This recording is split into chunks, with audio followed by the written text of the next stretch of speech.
Welcome to Slevtek's Roundtable, where we talk to streamers of all sizes to get a better insight into who they are on and off stream. My name is Slevtek, and today we have IAmBane. He is, I always get this messed up, man. He is over there right now. Bane, how you doing today, my man? What's up, Slevtek? What's up, everybody? Thanks for having me on, man. Dude, it is my pleasure. We've been trying to get this set up for a while now, haven't we? Yeah, we have, bro. Dude, I'm glad it finally came to fruition. But how you doing today? What you got going on? Great, bro. Well, at the moment, just set aside some time to do this right here, and then I will head into work to my little pit stop oil change business, and we're gonna be busy today because it is the Friday before Thanksgiving week. So next week will be closed Thursday, Friday, and Saturday, and so we're gonna get everybody's oil change so they can go see their families and all that. Okay. Nice, man. So I want to get kind of into, because you own a couple of businesses, right? Or is it just the oil change? No, I have a few, and I tell everybody that businesses own me, really, because if you own something, you should be able to do what you want when you want, but it's not the way it works. Yeah. Plus, I have to pay the bank every month for them. So, yeah, I have owned several businesses. I used to have a nice pizza restaurant and sold it. I've owned 4 snow cone stands. And it sounds kind of petty, but like they're really nice money making little businesses. I own the largest barbershop in the state of Arkansas right now at 3,600 square feet. It's Really? got we've had like a golf cart in the shop you could ride around, a Harley inside. It's got a dartboard. Sounds like the coolest barbershop I've ever heard of. We got blue bag toss, flat screen TV. We used to order the UFC fights and drop them down on an 84-inch screen and Projector? It's got surround sound. Yeah, dude, I'm gonna have to come out there and just get a haircut. 4 big arcade games on the side, and it's really cool. And my offices, my central headquarters, and my offices are there. And then behind that, under the same roof, I have my own little mini gym. With a full kickboxing setup and weightlifting setup. It's pretty. Oh, so it's kind of like an open style gym, so you can actually do some mat work and things like that. Yes. I got a big professional wrestling mat. It's 3 inches thick. You can body slam somebody and they just bounce. Oh, I love that. I've done Muay Thai for like 2-3 years, so I love getting in there, hitting the bag, and sparring a little bit. So. I got a heavy bag and all that stuff. Kick shields. Got my own lockers. The only thing I don't have in there is a shower. I wish I had a shower. But... yeah. That can be arranged, man. You got, 3,500 square feet? We have room for it. We have wash and dryer, all that kind of stuff. But and then under the same roof, also on the other side of my office, we have I don't own it, but I own the building and they rent from me. It's a donut shop called Sweetie Donuts. So after you get in the gym and burn some calories, you go right Go put it back on. I love it. Okay, so you are obviously an entrepreneur, which I would love to talk in depth about that a little bit more because I'm trying to start my own ventures, and I just feel like I have a very entrepreneurial mindset, but haven't necessarily established myself yet. I know there's a lot of people that are like-minded in that regard, but might not know how to get their toes wet and things like that. So I think that would be a great topic of conversation. But first and foremost, what's your name? Where can we find you? Everybody watching this right now, how can they go follow you? Because I know that you're an amazing person. They're going to love your content. Nah, bro. Well, the easiest way to find me for all intents and purposes is on my YouTube channel. I have a Twitch, but I don't stream on Twitch. I have it so I can follow amazing folks like Slevtek and show them a little love and support. But if you go to IAmBane, all one word, don't space it out because you'll find a bunch of Batman stuff that has nothing to do with me.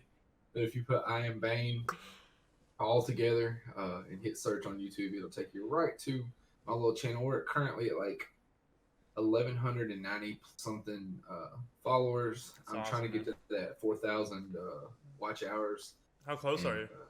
I'm at over 3,600 as of last night. You only need 400 up there? Oh, yeah, that's awesome, dude. Up there, bro. Dude, when you hit that 4,000, I'm gonna be right there. Let me know. I want to be one of the first. Right. I want to be one of the first members. Awesome, bro. I'm excited about it. So, Bane, how did that come to fruition? Like your name, how did you take on? I see the banner behind you. I see I see the hat.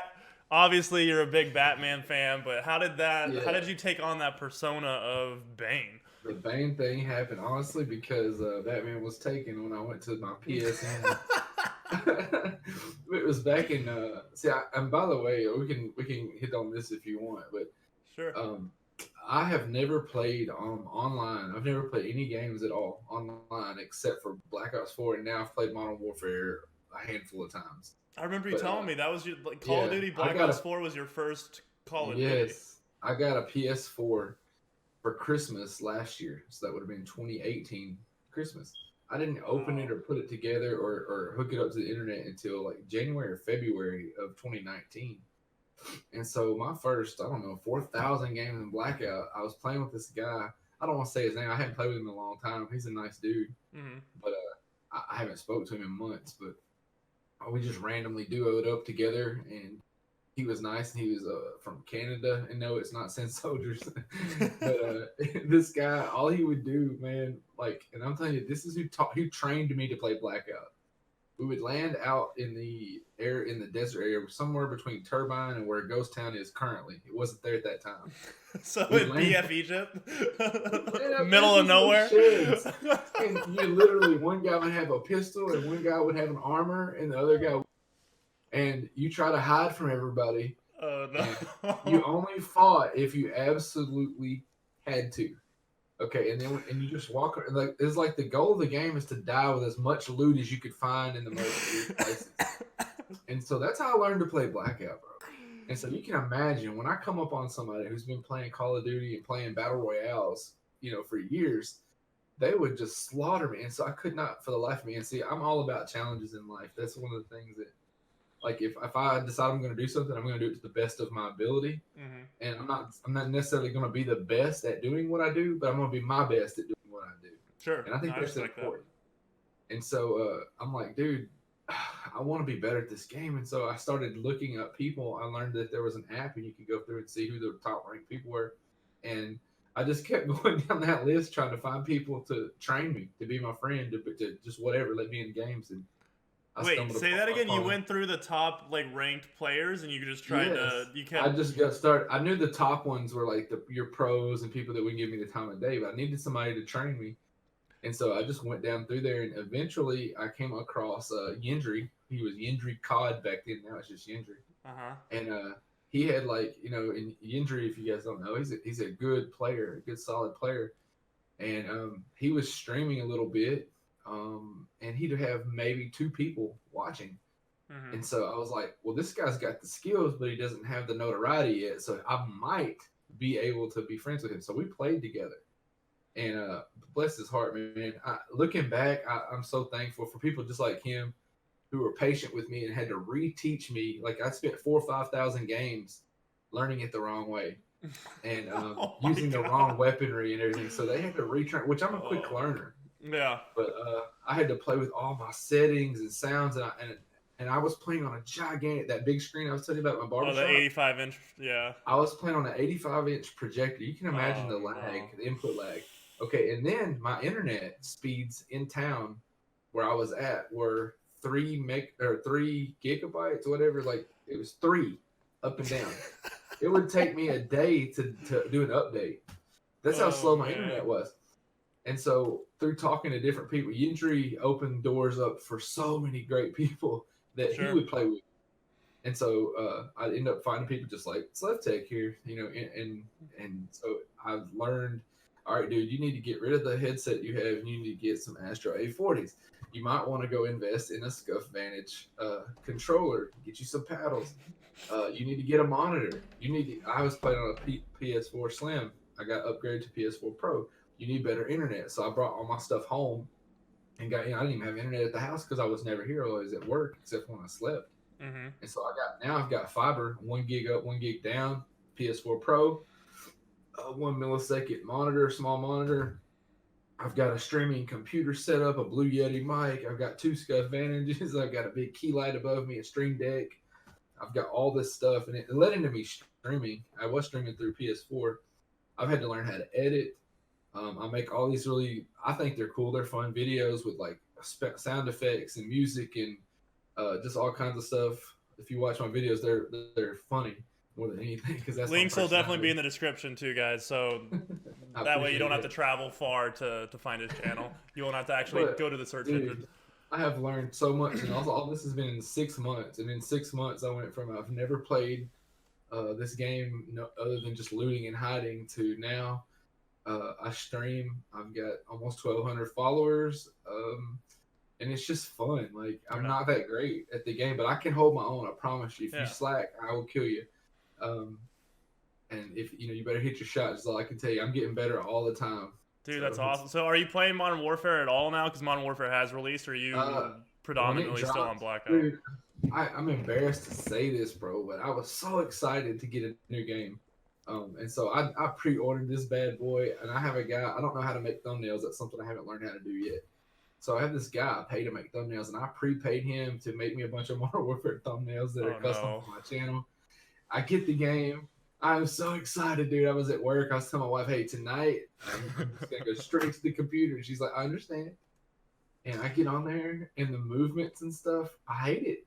I cannot stand the movements. Like you're running your guns up in your hand like this, and you can't slide as well and jump as well and move. Like it just sucks. Yeah. The mechanics are horrible, and the time to kill, it's like you can look at somebody and they fall over. I So, hated it, and it's true, I was man. literally, I wanted to cry. I was screaming, and I was like, and at this time, like, so I was the first person that I saw that admitted what I just said. Everyone else was grinding it. Everybody that I saw, all my streamer friends, and everybody was playing it, going, man, the graphics are great, which the graphics are great. And then finally, like I played it for an hour, ended my stream, and started a new one up. I And it actually said, remember that. and the title of my stream, the title of my stream said "Back to Blackout because MW4 sucks."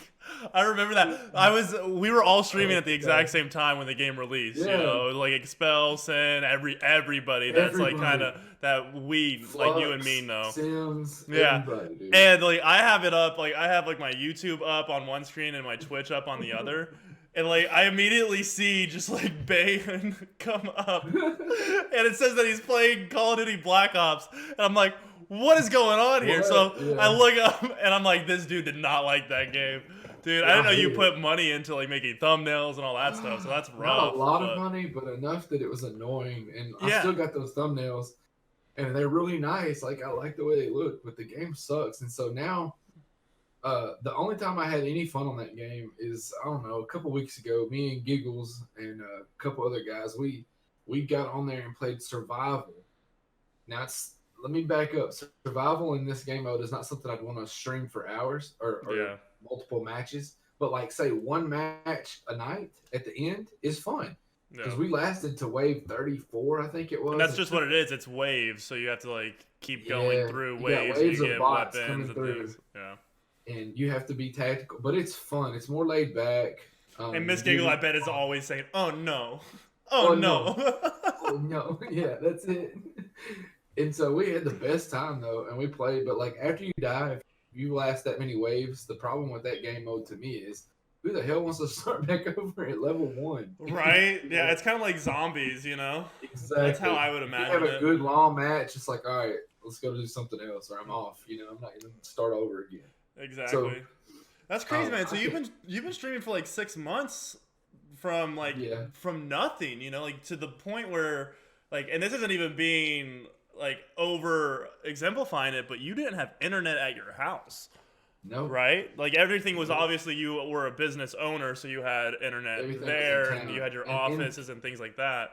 But what made you get into like video games and like you're hardcore into it now? You're streaming, a lot, bro. you're in it consistently, you have a following. Honestly, the Like- reason I got into it, first off, it was such a challenge. Blackout was such a challenge because, like I said, when I played with that dude that taught me how to play, I sucked so bad, and then I started seeing people like you that I was like, how is this part? Because like I'd get killed by somebody like you, and they'd have 10 or 15 kills, and I'm like, how is it possible? If I get one kill, I'm like dancing over here.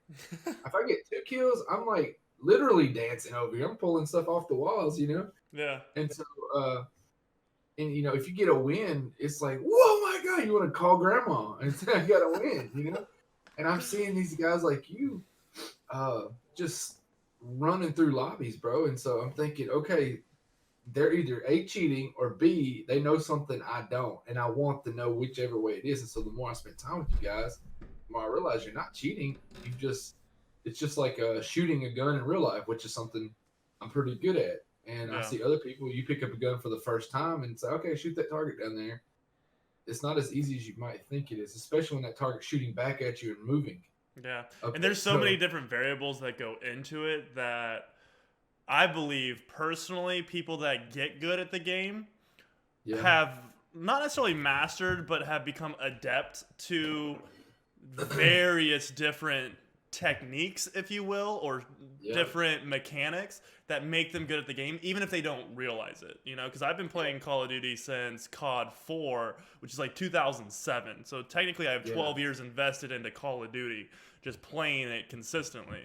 And so with that, I know. Well, I'd like to believe that I know more than the average player oh yeah, in the way of like maneuvering. And if you get shot, like you want to be annoying and you don't want to stand still, you want to strafe, oh yeah, control recoil. There's so many factors that go into it. That's why I like sniping so much, is because I was a Same huge here. quick scoper in like the older CODs, and I always loved the mechanics of it was Battlefield 2 where Right. they had the bullet drop, the velocity, everything, and you just felt so cool when you would like beam somebody and you lined up the shot perfectly and it just domed their head. The fact that it was brought into Blackout was like what I envisioned all along Call of Duty to be, and I can honestly say that Blackout was probably my most enjoyed experience since like Black Ops 2, which is some would contest like the golden age of Call of Duty. So Cool. I personally love it. But what got you into like I presume your wife got you a PlayStation for Christmas, Yeah. but like how did that come? Like did you have any prior experience playing on like the Atari or anything like that, or like what? How did your love for video games kind of I start? think I'm 90 or something. Dude, I played on the Atari, and granted, okay, it was like okay. 12 years later, I but don't still. remember playing on Atari. My older brother and sister had one. It had a little joystick, and I think it had 1 or 2 buttons. Yeah, the Pong. Yeah, How old are you, by the way? probably. I don't even know this. I'm You're in like my 30s. I'll just leave it there. I'm in Okay. my 30s. All right. No worries. No worries. I'm an old fart. But I'm young at heart, so anyway. For sure. But no, my son is big into video games and stuff, and he would never play like online unless he was at a friend's house because we didn't have internet at my house, and so he had a PS4, and that was a way that he and I could bond. He's my stepson, but he's like my real son. How old is he? And so Dakota is now 19. Like, Oh, wow. He still lives Okay. here. He works for me at my oil and lube. In fact, he's there right now, and he probably can see that I'm online. He's going, "Why are you not at work?" But I told him I had a little interview with Slevtek today, and he was like, "Oh, that's cool. That's cool." So, but anyway, he wanted internet so bad at the house, and I knew what was going to happen. He was going to be in the next room playing the games. I wouldn't get to spend any time with him, and I didn't want to play split screen on a little tiny screen. So I was like, "I'll get a PS4 Slim. I'll get the same game. We'll play together, and we'll be able to bond and have fun." Which, ironically, we don't hardly ever play together anymore. He plays with his buddies online in the next room, and I'll hear him in there hollering and stuff, and we'll play. But occasionally we do play together. But he's more of a multiplayer type guy than a blackout player. Okay. And I didn't realize there's such a great difference. Like, you can be awesome at blackout and suck at multi, and vice versa. Yeah. I see the multiplayer guys that go through there and they'll go like 20-1. They come to blackout and they can't make it through the first wave. Like, Yeah. No, it's a totally different strategy. I think blackout is very similar to that of like search and destroy. You know, where you have to be a little bit more tactical. You can't just rush out there. Granted, we still do in blackout, but we do it in a way that we can have a favorable position. Rush. Exactly. So yeah, no, I totally understand that. But that's cool, man. So then, yeah, your wife got it for you for Christmas, or did you get it? Or okay. Nah, she got it for me, and you used it primarily or at first to bond with your son. Yeah, but then and it so transgressed into something. We else. went when I first got it. I forgot left this out when I first got mine for Christmas, like in January and February. My son and I would go up to especially I remember like on Christmas break, we'd go up to my barbershop, the giant barbershop I was telling you about. and I'd put my Black Ops 4 on the big screen, and then he would get right next to me on a little flat screen TV, and he'd have his PS4 and I'd have mine. We both had our games, and we would play together. Black Ops 4, and I remember nights where he would leave at like midnight and go home. Like he'd drive home, and I would stay up there trying to play Blackout because I wanted to grind. I wanted to get better so badly. I would literally sit up there all night long, watch the sun come up in the morning, and I have You're to a be true right gamer. there at work. You're a true gamer, I man. watched the freaking sun come up trying to get a dub. And then I'd go home and nap for 2 hours and come right back to work and work all day and do it again. Like, because I wanted to get better. Yeah. And you grinded it. You wanted it. So why? Oh, yeah. What do you think inside of like your like DNA or your profile makeup that made you grind that game so much to where you wanted to get good? Because you were playing with a couple people, you know, you were playing with your son here and there, but what made you like invest in getting good at Blackout? I got frustrated.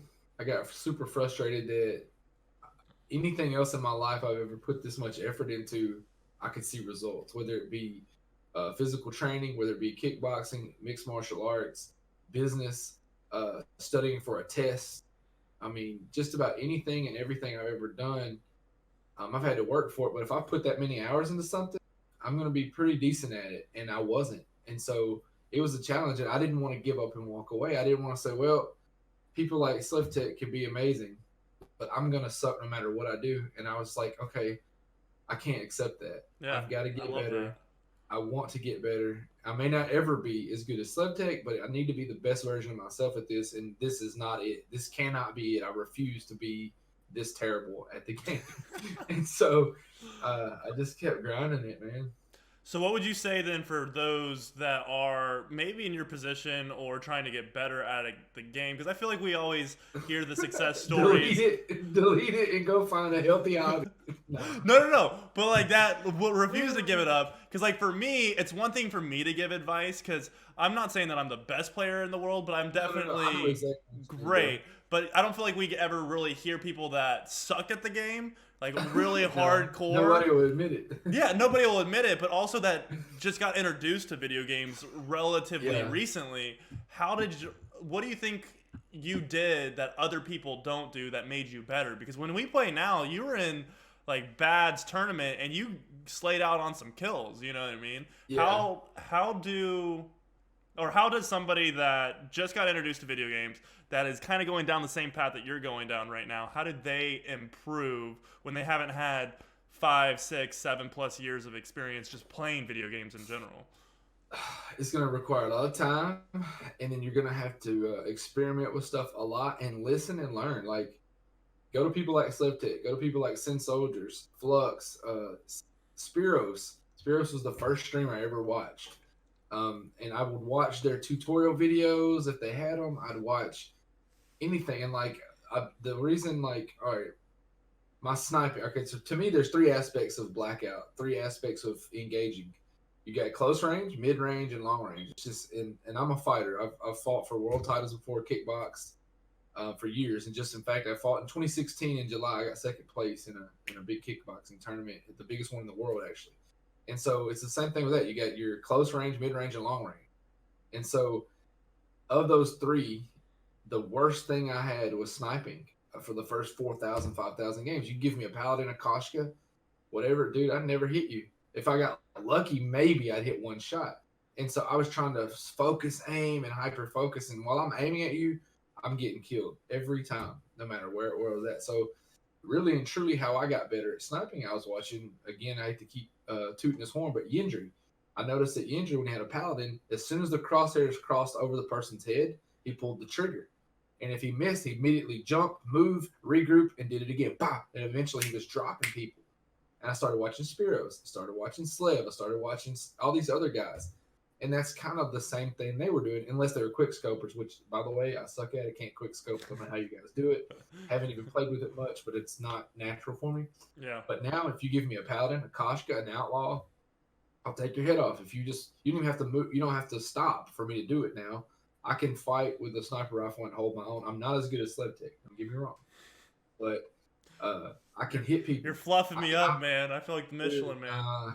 I hit people. I knock people out of cars when they're moving, choppers, you name it. And It's my satisfying actions that too, way isn't up. it? When you hit Oh, somebody I out of love a it. helicopter. There's nothing greater than taking a paladin and knocking a dude's head off the map. I love it. It's so satisfying. But again, um, I just learned by watching other people and seeing what works for them, and then trying it and not giving up. And dude, honestly, youngsters told me this when I think I've played 10,000 games now, something like that, 10 or 11.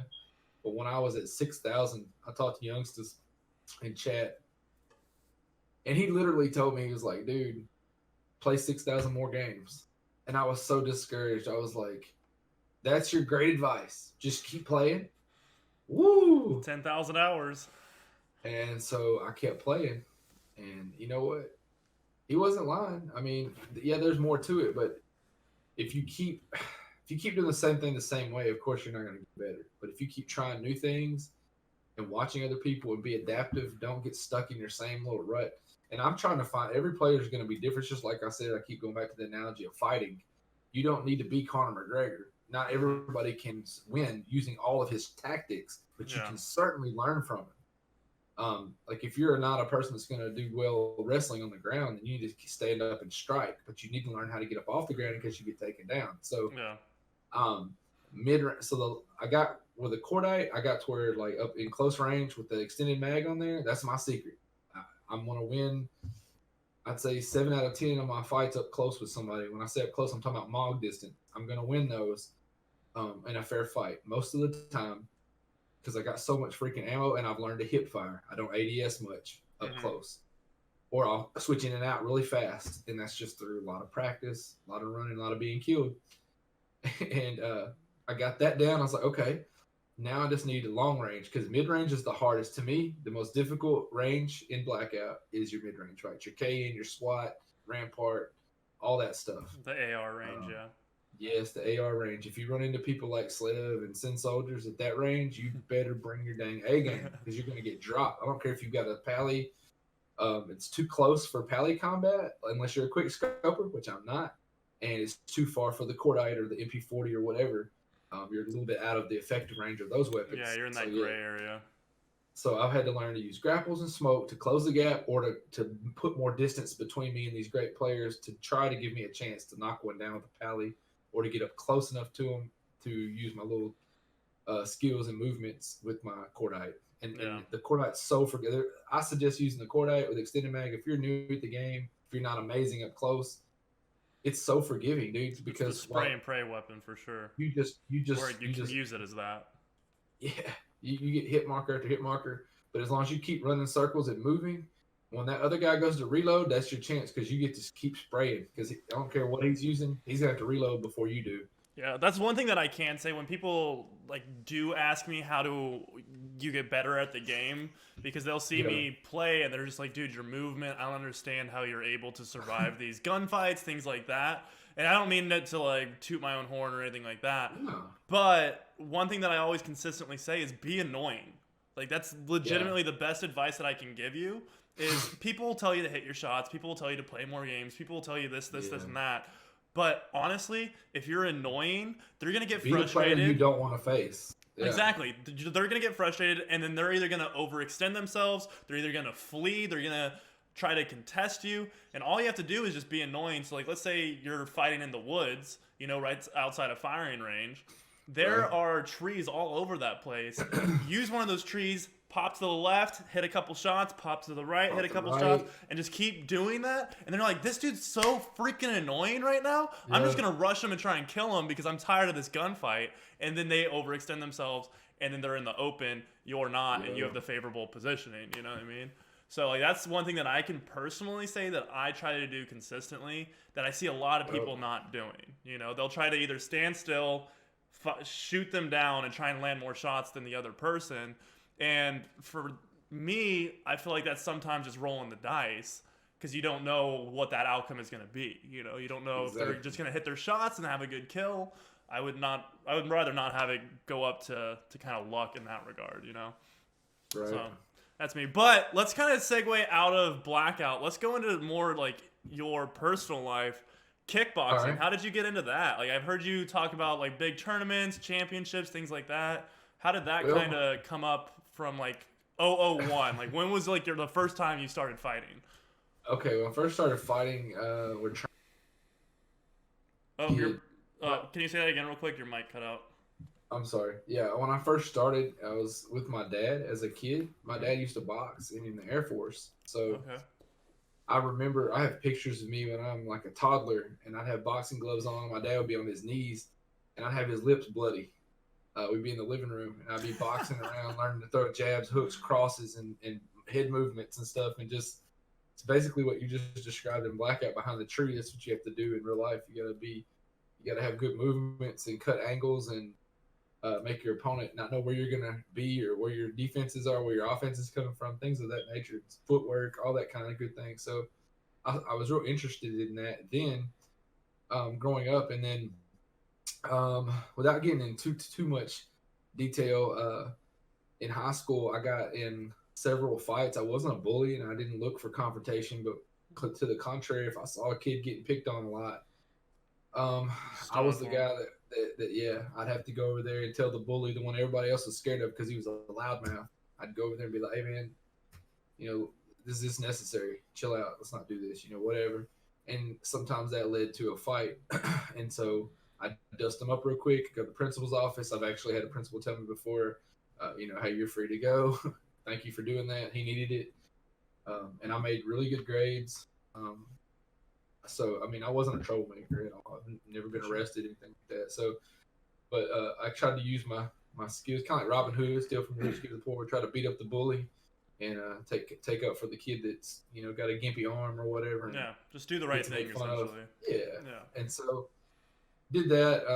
I did do some bad stuff at one time though. In my senior year, I assaulted a guy, and he said he deserved it. We're friends to this day, and he's a successful football coach now. But we got into it pretty bad, and he had to go to the hospital or whatever, and I got kicked off the football team, lost my scholarship opportunities and everything. Yeah. My senior year, it was a low point in my life, honestly.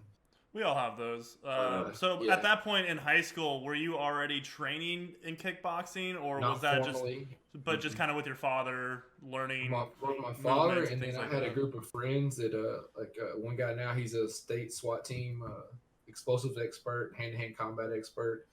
We would often spar, wrestle, fight, stuff. And then with the football team, we always wrestle. And I was never the biggest guy. I'm 6'1", and back then I'd walk around 220. But there was guys way bigger than me, and still For are. sure. I wasn't Football the players, fastest man. guy. I Yeah. wasn't the fastest guy, like in a long distance run, dude. I was slow, 40-yard dash. I would run a 5 flat. Other guys would run 4.6s. They could smoke me. So I was never that fast, but I was super quick and agile, flexible. I can to this day I can kick above my head just at will, just like that. It's probably Um, from that kickboxing training. it is. But so I always was interested in it. And then in 2010, a friend of mine who had been cut his hair for, he owns and has been training. He owns a gym here in Camden, and he's been training martial arts since he was able to walk. So like mid 20s is when you around this age. Yes, Okay. and so that's when I formally went into training. I went through some stuff in my life at that point. I went through a divorce, honestly, is what it was, and my ex-wife, she was a nurse. She got messed up on pills and stuff, and it turned to bad. She had to go to rehab a couple times. Things just went south, man, and it was unfortunate. Hmm. And I didn't want to. I was, kind of angry and hurting and stuff like that. And I have faith in God, good relationship with Him. And yeah, I needed something physically to occupy my time more. And so my buddy was like, he was trying to help me. I was giving him a haircut, but he's like, "Hey man, come to my gym. I won't even charge you anything. Just come work out with me. It'll be good for you. We'll have fun." And I go over there, and the first night I'm sparring with a guy who's the state champion, heavyweight kickboxing champion, and MMA champion, Louisiana. And he looks like the freaking Terminator. It's Pat Howard, and I'm not exaggerating. If Arnold Schwarzenegger stripped down in the '80s, this is what this man looks like, and he can move, and he's just a machine. And I remember thinking, yeah, well, I'm fixing to surprise you, big boy, because I'm not just some scrub off the street.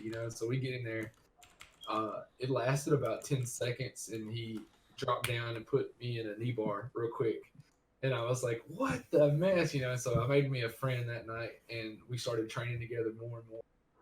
And Okay. I just got, and again, it was one of those things where I was like, dude, out here on the street, I can hold my own, but if I ever run into one of these guys, this training, You're I'm smoked. screwed, you know? Yeah. And so I'm like, I have to learn this stuff. This is cool. So again, you know me, if I go to do something, I'm going to go all in. So, of course, I go get all the stuff. I get my own locker. I would get a gym membership.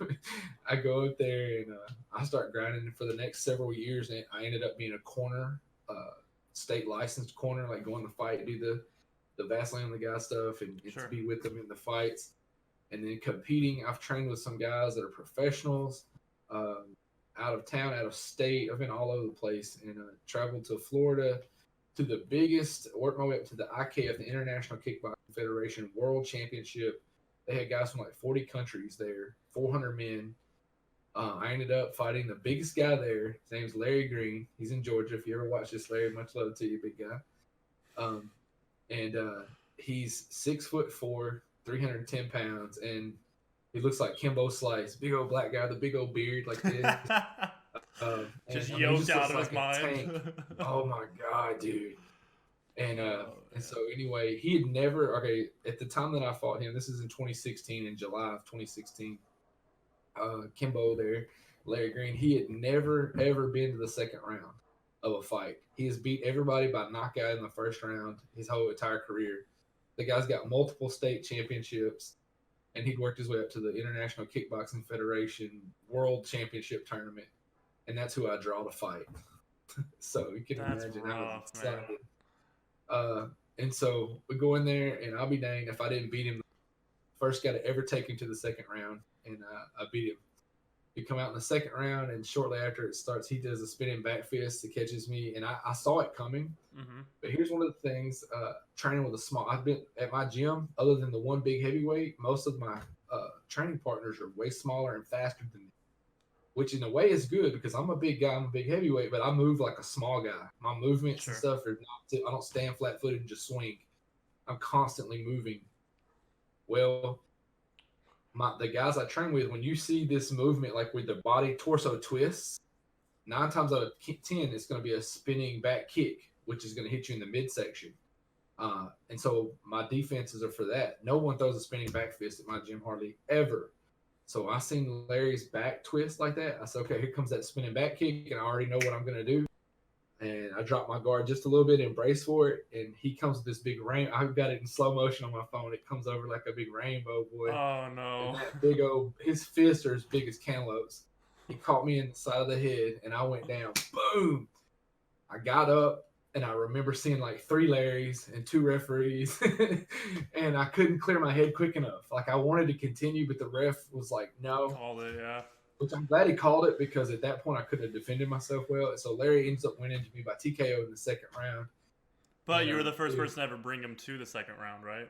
Yes. That's and the fascinating. only person that ever beat him around. And so backstage, when it was also, he ended up winning the world championship, by the way. He went through it was a 2-day deal. The next day he ended up beating the remaining opponents in the first round by KO, like 30 seconds. And so anyway, he ended up coming back there, and I got to meet him and his, at the time, 12-year-old daughter named Asia. And dude, it was just so cool. Larry was an atheist. I got to share my faith with him and all that. And he was really receptive to that. And he wrote me a nice letter, sent me a care package in the mail with a bunch of pictures and stuff. Like, we've become friends. That's awesome, man. And we're That's really friends cool. on Twitter. And dude, it was just really exciting to experience that, to meet him, and to go through that. It was really cool. But yeah, I love it. Now here's the catch. I'm not supposed to kickbox. I'm not supposed to do it. I have a herniated disc in my neck from weightlifting, and it was just a miracle that I got medical clearance to go to compete in that last tournament. And I promised my wife, hey, if I go to this one and come back not in a wheelchair, I won't do it anymore because I don't want to put you through that. So, but I love it. If I could do anything right now, that's what I would do. I'd be a pro kickboxer. Dude, that's my awesome. passion. But my neck won't allow it. Yeah, no, it's hardcore. I did Muay Thai. I first picked it up because I used to be a professional swimmer, and I remember so you telling me that. so for cross training, I never really did any weightlifting for swimming because you don't want to get big and bulky because it'll weigh you down. Yeah. But what I did a lot of boxing. I did a little bit of jiu-jitsu and some Muay Thai, but like not enough to where I was proficient, more for just cross-training purposes. Right.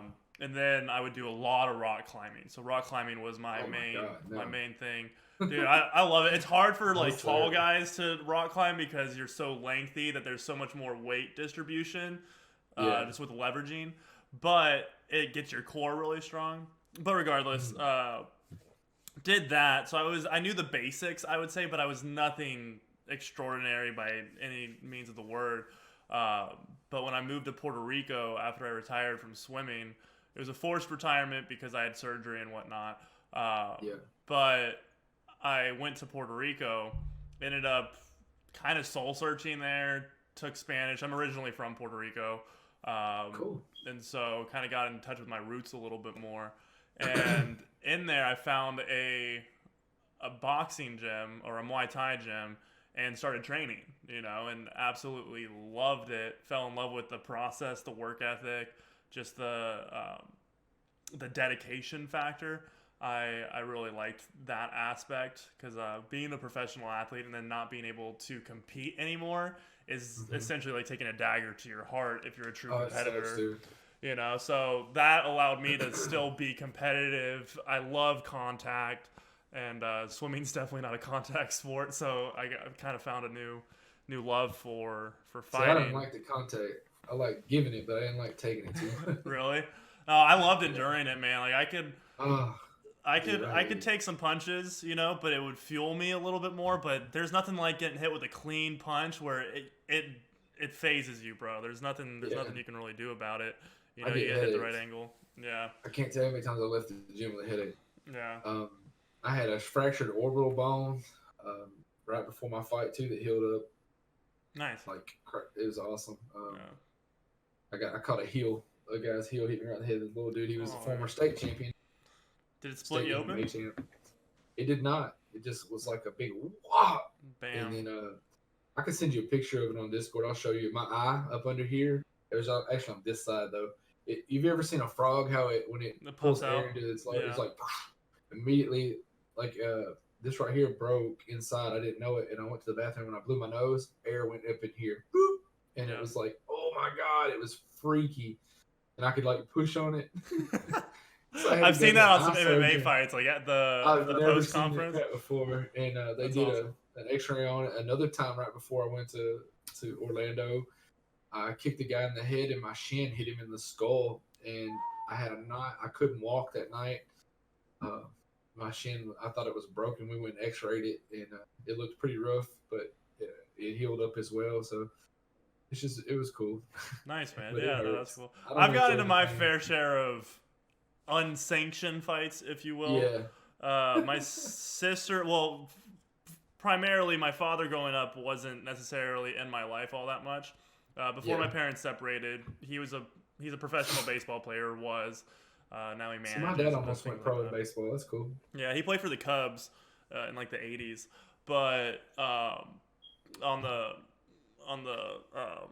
what do you call it, the major leagues. But he was always traveling and doing things like that. When I was younger, we would travel with him, but then when we started up school, we obviously couldn't. And so what my mom would do, she definitely raised us. And so her mantra is, your mama didn't raise a bitch. That's literally what she would say. And even when I was like 4 or 5, I would start to cry. She's like, did your mom raise a bitch? Like, come on. Are you crying right now? And I'm like, no. Yeah. No. Suck it up. But she was born and raised in Missouri. And so she was not in a very comfortable town. They were from a very low income family, so it was rough. And when she just went outside and played, there were 5 kids, and they would all just get into trouble, and they would be the neighborhood, and they learned how to fight. She was like the only has a sister, but she was more the girly girl, and my mom was the tomboy, so she would run around with all of her brothers and getting into trouble. But she learned how to fight and box through that experience. And she didn't want her kids soft. And so every Friday night from when I was 3 all the way up until probably I was 12. I have a brother Friday that's night fights. yeah. My brother is 8 years older than me, so I was like So my fighting. brother's 9 years older than me. I Yeah. understand. So I would just get wailed on. We would have Friday night fight night with the neighborhood, and it was legitimately Oh my gosh. not exaggerating. It was like Fight Club. Nobody would tell their parents everything, Oh my gosh. and you are automatically out of fight night if you refuse to fight somebody that called you out. You know, there was like a respect where it doesn't matter if you get your butt whooped, you're still gonna go in there and you're going to make your peace. You know. And Yeah. and so we would do this, and I would just get pummeled, man. We started with like the Rock'em Sock'em gloves, you know, like the blow up gloves. Yeah. We just like throw. And then it was on the trampoline, and we had like it was almost like an octagon, really, because we had the fence around it and everything, or the barrier. It was perfect. It was hard, like looking back on it. That's not a great fighting ground because it's so bouncy. And you can't really like get too stabilized on it, but The heavy metal heroes. boxing. But we couldn't hit people when they were down. There were rules to it, and they were like 3-minute rounds. But what we would do is we had Rock'em Sock'em gloves, and then we upgraded to like the Hulk gloves. Do you remember that? Yeah. They were like super spongy, and then we eventually went to like 12-ounce gloves, which was perfect. And I remember. There was a kid named Troy. I fought like all the time. I would get my butt whooped because I would want to fight like the older kids. Because no 4-year-old or 5-year-old was at fight night. It was just me and all of my brother's friends. And my sister fought a little bit too. My sister's hardcore. Wow. But I would get pummeled. So I learned how to take a punch really quickly and how to guard so I didn't get hit that much. And then once I fought somebody that was like my size, because I've always been huge for my age. I'm 6'7". So when I was like 5 or 6, I was almost the height of like some 10-year-olds, 11-year-olds, you know what I mean? And so I would fight them. I could hold my own. And then I remember there's one time, my sister's 2 years older than me. There's a neighborhood kid named Troy. I would play with him. And did you ever watch Dragon Ball Z? No. Okay, well, Dragon Ball Z was huge when I was a kid. And I would collect the action figures. And we would all play with them and like do stuff with them. And my mom would always put my initials on the bottom of their like shoe. You know what I mean? And like me and this Troy kid would play, and then my action figure started to go missing. You know? And I saw him in his toy chest. I must have been like 8, and he was like 10. And I went home. I was pissed about it. My mom asked me what was going on. I was like, Troy stole my toys, you know, like my Dragon Ball Z characters. And she's like, did you confront him? I was like, yeah, but he said he doesn't have them, but I saw him in his toy chest. And he's like, well, let's go. Like, she brought him over, or like we went over to his house, literally across the street, knocked on the door. My mom, like the mom answers, Kelly was her name. And my mom was like, tell her what you told me. I was like, Troy stole my action figures, or took my action figures. And she's like, my son wouldn't do that. And I was like, yeah, he did. I was like, check his toy chest. And like, I have my initials on the bottom. We did. There was like 12 of them that he had like stashed. Wow. I was like, this little shit. And so, the next day that I saw him, the next day that I saw him, I was like, you and me Friday. You know, I called him out. Gosh. You know, and that's what you do in fight night is if you had beef with somebody, you would settle it there. That's the way it should be. I was pissed, man. I was so mad. We got the gloves on, and he did not want to fight me whatsoever because like he knew I was legitimately mad at him, and at that time I was like just his size too, and so me and him go in it, and I just run at him and just wail at him.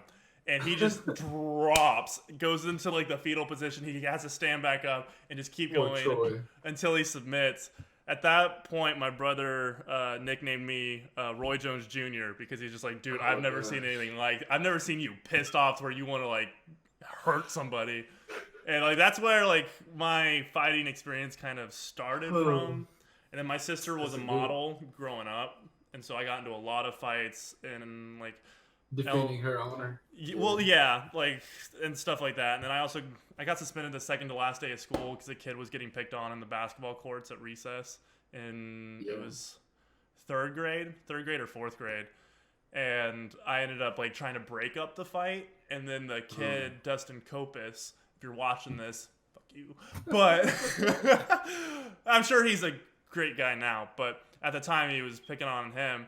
I go get in between them, and he cold clocks me.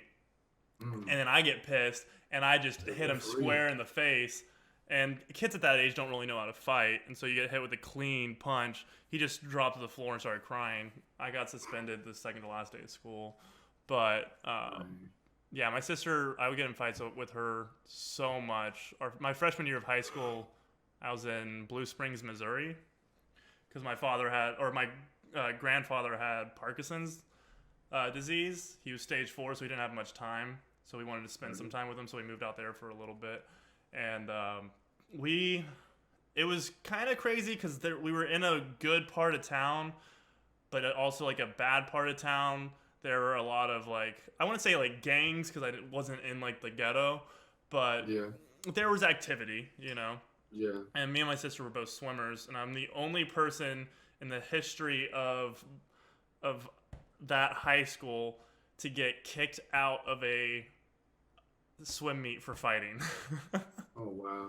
A guy ended up slapping my sister's butt as we were like walking across, and she had her swimsuit on, I had my swimsuit on, and at that point I just like saw red and hit him hard. He had 2 buddies, and they ended up like trying to take me out, and I fight dirty when it's more than one person. I fight dirty when it's a midget. It don't matter. Right. So I cold clocked that guy, and then the other guy came at me, and they like grabbed me hard. I punched one dude square in the nuts, and then I grabbed it and threw him down, and he just like dropped, man. Of course, yeah. And then so did you do all this with a Speedo on? Yeah, legitimately. I wish there was a video. It was. I've never been beaten by a man with a Speedo. That's pretty cool. And then the next guy tried to like tackle me, but I grabbed him, and we were right next to the pool, and I threw him into the pool. Oh my god! While a race was going on, and so they had to stop the whole meet. They called the cops. Those guys got arrested. I got let off with a warning. I didn't get like cuffed, but I got off with a warning. And then I got suspended for 3 weeks. All this could have been avoided if you just had an If I just had what? An ugly sister. Dude, right? I was so mad. I was like, why couldn't you be a lesbian, Lexi? Oh, God. All we needed is an ugly sister with a foot, and none of that would have had to happen. Honestly, no, but she's modeled for like Nike and things like that, so she's gorgeous. That's cool. You know, but it caused a lot of problems. That's awesome. Okay, enough about fighting. We've kind of told our individual stories. I don't think anybody knows that story about me, so I guess people are learning about me too. But business, man. What kind of got you into business?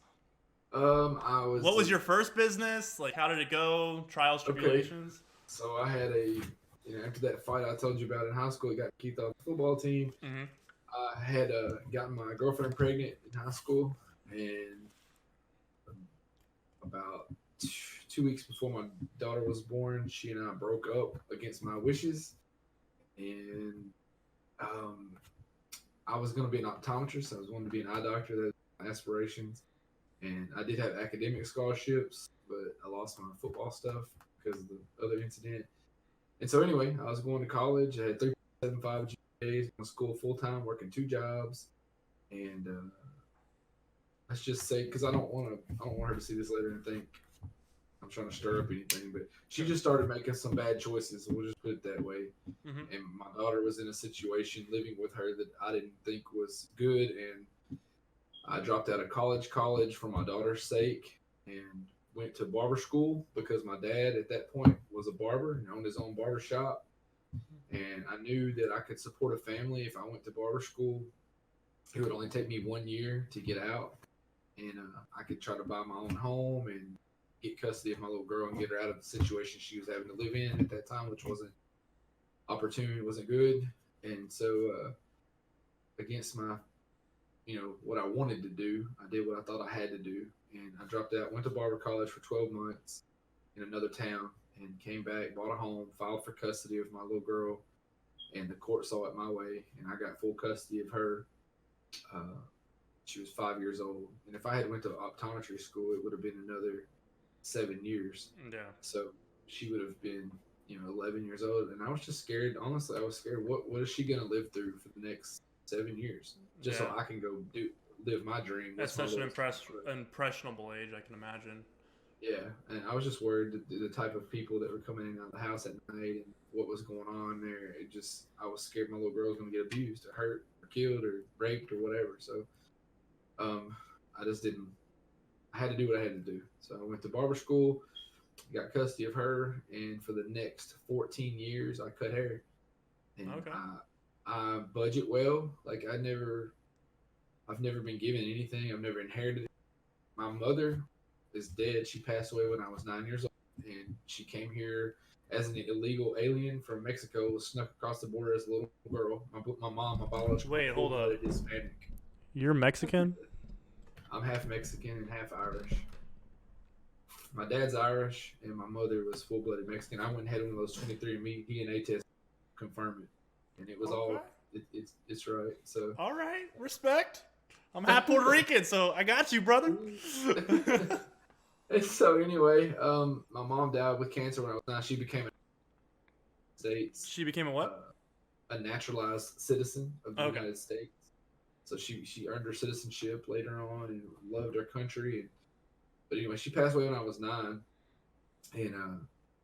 and so anyway, I never had any. My dad was poor. He was the youngest boy of 11 kids. His mom and dad, they passed away when I was like 3 and 4 years old. Like one passed away when I was 3, one passed away. So you don't really remember them, yeah? I don't. I vaguely remember my grandma and grandpa on my dad's side, but I know this: they picked cotton up in their 60s with the slave, or at the time they weren't slaves; they were something else. But the Irish had a really bad stigma to them back in the day. Well, the Irish were slaves at times too. People don't know that many Irish were brought here, a couple thousand, and they were actually slaves. I didn't know that. They picked cotton with the Africans. Yes, 2,000 confirmed that were brought over here as property, and that could be where some of my family come from. I don't really know, but I know this: they picked cotton. They were dirt poor. They never had a color television. Never had a TV. Never had a car. Excuse me. So that was my dad's family, and he had his barber shop, and he had 4 of his brothers were barbers, plus him, plus me. And so I cut hair with my dad for 14 years, and I saved up my money. I drove a little tan Geo Prism for 3 years and saved up to buy my first Corvette. And that car was such a hoopty, dude. It was like $1,100, manual windows, and the shocks on the struts on the back were so weak. If anybody got in the back when he turned the curve, it was like you hear the tires. You can hear it scraping. My daughters are in the back, and I take them to school, and they're like, "Please, let's drive the Avalanche today. Don't drive the hoopty." I was like, "Nope. Just because you said that, I'm driving it." And I said, and by the way, y'all got to learn some humility because this car is nicer than a lot of people can afford. Yeah. So if you're embarrassed to be seen in it, I'll tell you what I'm gonna do. Y'all say one more thing about this car, I'm gonna put shoe polish and right on here. Taylor's dad. This is Taylor's dad. I bet that shut her up real quick. I said I will pull up to the next football game and blow the horn and do donuts. Like I don't care. Yeah. And they know me. They know I don't. So they never said anything else about don't take the car. But I saved up and bought me a Corvette. How was that experience for you? Because at that point you already had a house, right? I imagine, and you were in a stable position to afford the Corvette. Was that kind of like the epiphany for you at that moment, where you were like, "Hey, it was just a goal. I've made it." Yeah. Yeah, it was just a goal, and I've just, if you budget, young people watching this, or even older folks watching this, dude, if you budget, that's the main thing. You don't have to make a lot. It's just how you manage it, and you can't spend more than you take in, and don't get in a bunch of credit. Don't get in any credit card debt. I've never, to this day, like I have probably 6 credit cards, and right now I bet there's $7,000 total on them. But every month when the bill comes in, it's paid. I never pay interest on a credit card, and if you get in that cycle of paying interest, you're screwed. Yeah. You'll hardly ever get out of that, and it's terrible. So I use the credit card like I would cash. If I charge something on it, say I had $500 on my checking account, and I charged something for 100, I'd go to my ledger immediately and subtract $100, so that the balance in my what I'm looking at reflects what I really have. So do you have like Because then, do you have a software ledger that's like on the no, web, or do you have I'm an old actual pen and school. paper? I have pen and paper on my checkbook, but now like all my business banking, it's called iBank. There's a program I have in my office, and I keep up with it there. Okay. My barbershop, I still do old school. I handwrite everything and You got the balance it old books. school every month. Yep. That's I have awesome. one little booklet, and I write down everything I spend, everything that comes in, everything that goes out. And at the end of the year, I add them all up, give it to my BA, and he does it. So, but yeah, if you learn a budget. And so what I did is I stuck back money, paid off a vehicle. I'd use the title to the vehicle to borrow money against it. And then I would go buy me a little piece of land. I found through cutting hair, you can talk to people and Sure. get to know people. And I found a guy who had 40 acres that he needed to sell for tax reasons. He had the deed to it, and I bought it for $260 an acre. And then I sold it for $1,200 an acre a year later. So that's a pretty good little profit. That's about what I would have made in a year cutting hair in a little transaction. And so instead of blowing that on whatever, I took that How many money and acres did you invested it get? 40. So that was 40,000, roughly, Yes. right? That you profited Yes, off a of. little bit more. And then I went and bought 80 acres. Same thing. I flipped it. And so then I was like, okay, my barbershop was in a little single wide trailer in Camden, where I live. And the guy, I was renting it, and the guy wanted to sell the place to me for like 100 something $1,000. And it just, to me, it wasn't worth 10,000. And next door to me is the big building where I'm at now, and Pizza Pro pizza restaurant and a gigantic flower shop next to it, all under one roof, two different businesses inside one big thing on 2 acres of land on the busiest street in my town.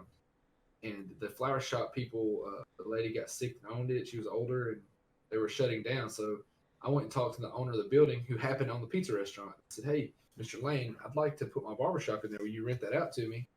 And he said, "Well, actually, my wife and I are wanting to retire in a couple of years. We're looking at selling the building, the property." And I said, "Okay." So we worked out a deal. I went to the bank. I had enough down payment, and my credit was excellent. And so right about the time we were going to close on this deal, Mr. Lane comes, "Hey, I've decided I don't want to sell just that half of the building after talking to financial advisors, because the roof is connected to the pizza restaurant. I really need to sell the entire thing, because how do you divide up a parking lot? How do you divide, all these things?" Sure. It's just, and I was like, "Oh my God." He said, "But I'll sell you." And I thought he meant me own the building, and the pizza restaurant people, which he owned the restaurant, would just rent from me. But no, sir. He meant you're going to buy the pizza restaurant, all the equipment inside, all the employees, like every spatula, everything in here, and the So a full property and all functioning that. business you were gonna own, Yes. And I'm yeah. like, dude, I don't even know how to make a pizza restaurant. How am I? And I've never ran a business. All I've ever done, I mean, I've had a couple of snow cone stands, and I've cut hair. What was the And difference then from just the one portion of that building to owning everything? Was that significantly larger? significant. Yeah, it was like over $250,000 How were you difference. able to get that loan?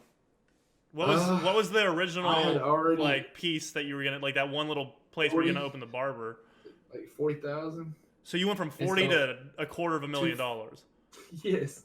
And okay. And so, but I had enough down payment to make it happen. for even a quarter? Yeah. Okay. Because I had been sticking back money. And then, oh yeah, then I had all property for like 10,000 with a little trailer on it, just right down the street on the same strip. And it used to be like a used car dealership, and the trailer was the office for the used car lot. I bought that thing for pennies, sold the little trailer for almost what I paid for the lot, and somebody took it to make like a deer camp out of it. And Yeah. then I sold the lot for, I think I got 28,000 for the lot. It's just a So tiny little piece. how did you justify then? Because like what you just said is you didn't think that like you didn't know anything about a pizza business, let alone running Mm-mm. one. You And I know, had already started remodeling the building. I'd already sunk 40 grand into this place so to make it into my barbershop. you had I'd already already committed. well you had already I was bought going in. you already bought your portion of the building, or you bought the No, it whole was kind building. of like a trust thing. Like this is what's going to happen at the last minute. He was like, "Hey," so I mean, And so it worked out, and I bought the pizza restaurant. Well, here's the deal: right down the street. Let me back up a little. I was Yeah. cutting this guy's hair one time. He's like a business guru I know. He's like the local Bill Gates guy, and he's owned so many businesses. His name's Stan. And one time I asked Mr. Stan, I said, "Hey, any regrets? Like, what's your biggest regret in business? Like, because when you're cutting hair, you want to kind of relate to your customers." And he told me, he said, "There's an oil and lube business I used to own down the street that I wish I never would have sold. It was the best business I ever had, and I sold it for a good profit, but I wish I still had it. It was great." And he told me what it was, and I was like, "Wow." Well, one day I went in this little restaurant called Andy's. I was getting a cup of coffee, and the owner of the oil and lube was in there. He's an older guy I know, and I could tell he was like not in the greatest mood. And I said, "Hey, Mr. Doug, how you?" Oh, your mic's cutting out a little bit. I'm sorry. There you go. And he was like, "Oh, how you doing, Josh?" And I was like, "I'm good." And he said, Somebody in the little coffee shop said something about, "Yeah, Josh, you got all the money at that pizza restaurant." And like, they're just giving me a hard time. And I looked at Mr. Doug and I said, "No, Mr. Doug's got all the money down at the oil place." And when I said that, he looked at me and he said, "It could be yours for the right price." And he turned around. And this was off before the barbershop, everything, right? No, this is at the barbershop and the pizza restaurant underway. Like, I'm in the process of closing on it. Everybody in the town knew I had just bought it or was buying it. And so. And you'd already started to like renovate it. Okay. Yes. And so I waited one day and I called Mr. Doug back and I said, "Hey, when I saw you at Andy's yesterday morning and you said something about I could buy it, were you serious?" And he said, "Well, I was just joking, but I mean, yeah, for the right price." And I said, "Well, what's the right price?" And he said, "Well," he told me, and I acted like I wasn't shocked, but I wanted to like throw the phone.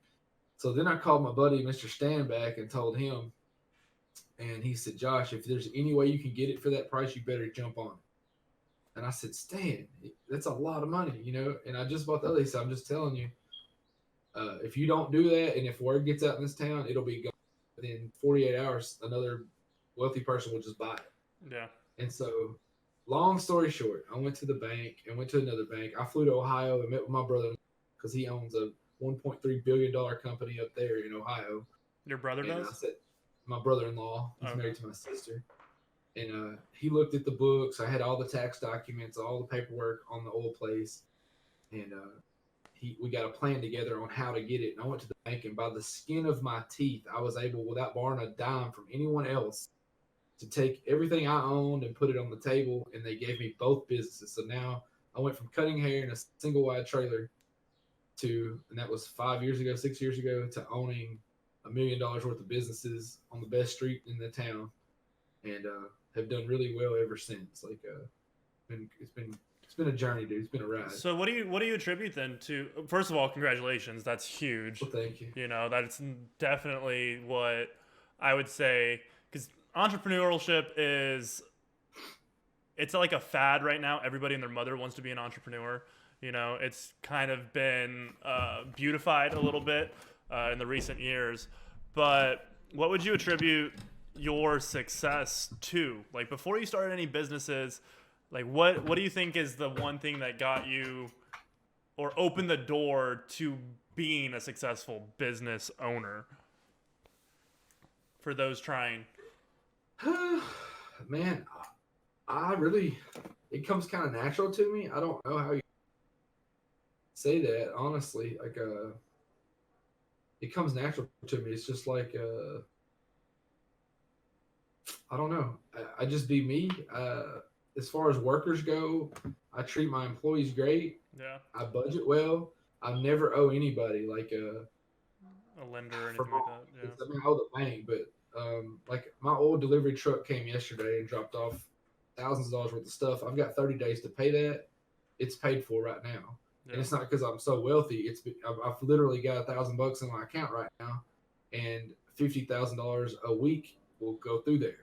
Yeah. And I'm down that low right now. But the point is I want my old. If I ever need something from them, if I get in a bind, they're gonna look at my records and say, "This guy has always paid ahead of time." Yeah. Insurance, if you will. Yeah. Yeah, man. And so But you got to before be that, if you disciplined. don't mind, like, what do you think before you even started your business? You know, because I feel like a lot of people that own businesses, they talk about what Uh-huh. it's like and how to run a successful business. But how they But, get there? but yeah, like, what do you think that like Okay. what attributed to your I'm, success in opening the door to even potentially owning a okay. business?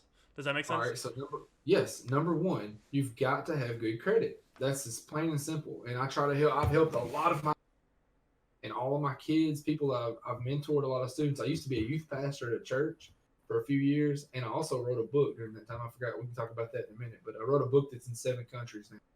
It's a worldwide, so that's cool. But anyway, you got to have great credit, and without credit, you're not going to get any. Unless you're just if you have money, you don't need anything but the money. You just need a down payment and a bank to finance the difference. But basically, buying your first business and getting into it is just like buying a home. They're going to want 10 to 20% down. Starting a business is different than buying one. If you buy a business that's established, that business has got records. They can show how much they bring in, how much goes out. They've got tax returns. So you can go to the bank and say, okay, this is what this business is doing.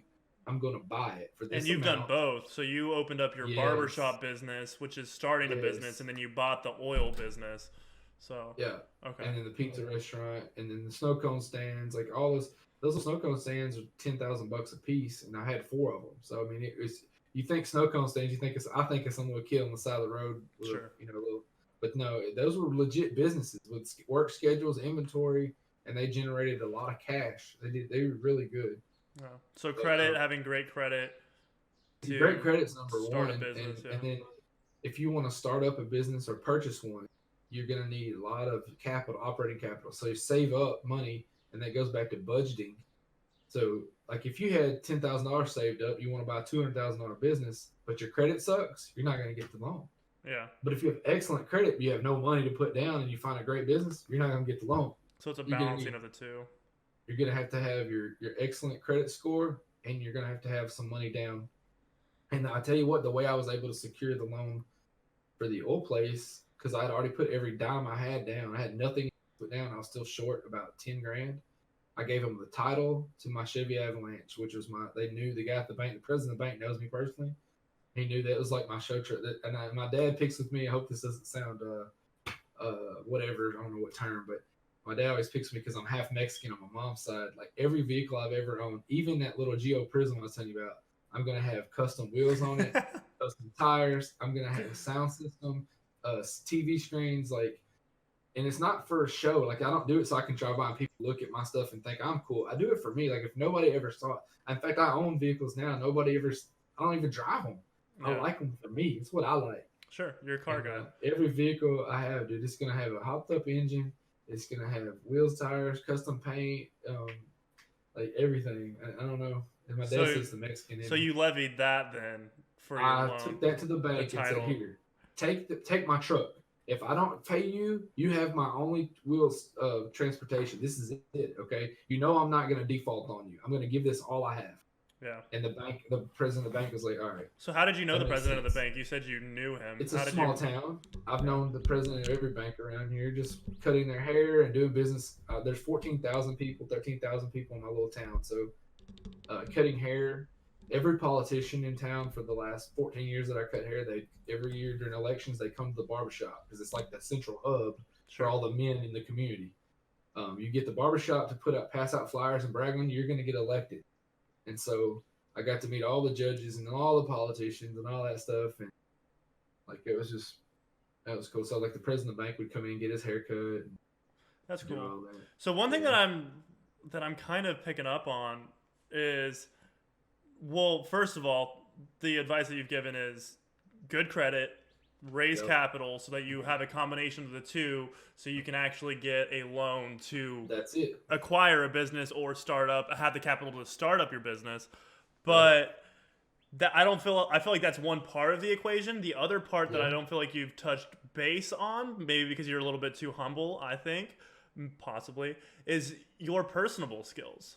You know, you wouldn't have necessarily had that opportunity to to open that business or to take over that floral shop or even that oil company or whatever it may Yeah. be if you didn't have the connection or the relationship with those people by cutting their Yeah. hair, being on a first name basis with them to where they're like, oh Yes. yeah, like we're looking to sell this, and then you go in and you sweep in on that opportunity. Yeah. You know, you kind of Yeah. capitalize on your connections with Yeah. other people, you know. Absolutely. That's one thing that I'm kind of picking up on that you have the personable skills to where you See, I seek never give that a opportunities. second thought. That's just me being me.